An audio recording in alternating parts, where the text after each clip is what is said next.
Dili magbinuntagay ang mga minteryo sa dakbayan sa Talisay. Usa sa rason ini mao ang health restrictions. Ang detalye sa live report ni Femari Dumabok. Fem.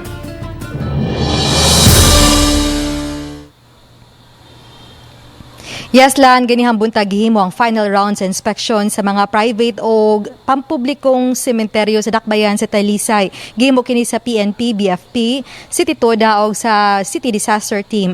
Ang nakabot nilang obserbasyon ang ilang irekomendar atol unya sa final coordination meeting uban ng LGU, ugma.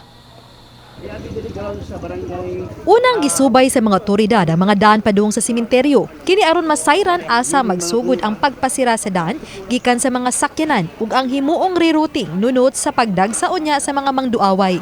Sa barangay poblasyon, nagtapad ang duha ka pampublikong sementeryo ug private cemetery. Maong 150 metro gikan sa mga samang di napagian sa mga sakyanan. Depende sa sitwasyon. Kung panalitan dunay senior citizen, dunay mabdos, o sa ato lang tanaw nga makamanage ra ang iyang gisakyan, mo allow me pero mo balik yun dayon dili mo parking sa sulod. Matud usab sa hepe sa Talisay City Police Station nga gikan sa alas 6 sa buntag hangtod sa alas 11 sa gabi ilang ang ilang irekomendar nga buksan ang mga minteryo, mapapubliko man o pribado. Unya sa Oktubre 31 ug Nobyembre 1. Ang isa is ato ang recommendation is napang ato ang restrictions, health restrictions. Ikaduha is ang ato ang curfew is still in effect.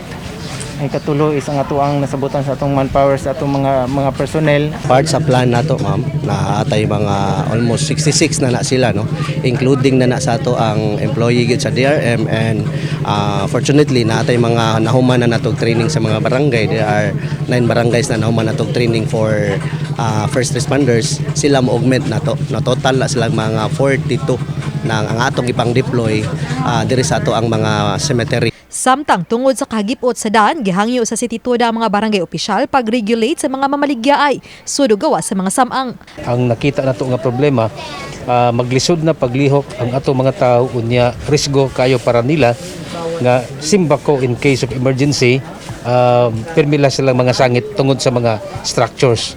So unta i-regulate ang mga vendors. Adunaw sa ipahimuta nga mga medical station ug police assistance desk sa gawa sa sementeryo.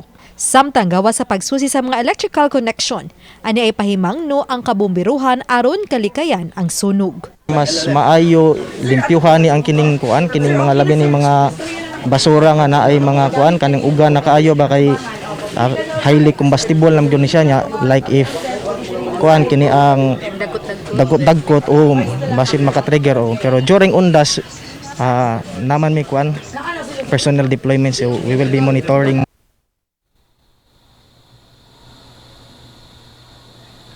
Lano may limit sa edad nga makasud sa mga samang diya sa dakbayan sa Talisay, apan i-finalize pa ugma kung limitahan ba ang gidaghanon sa makasud sa pipila ka oras diha sa mga sementeryo.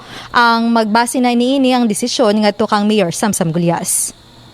Lan? Salamat, Femari Dumabok.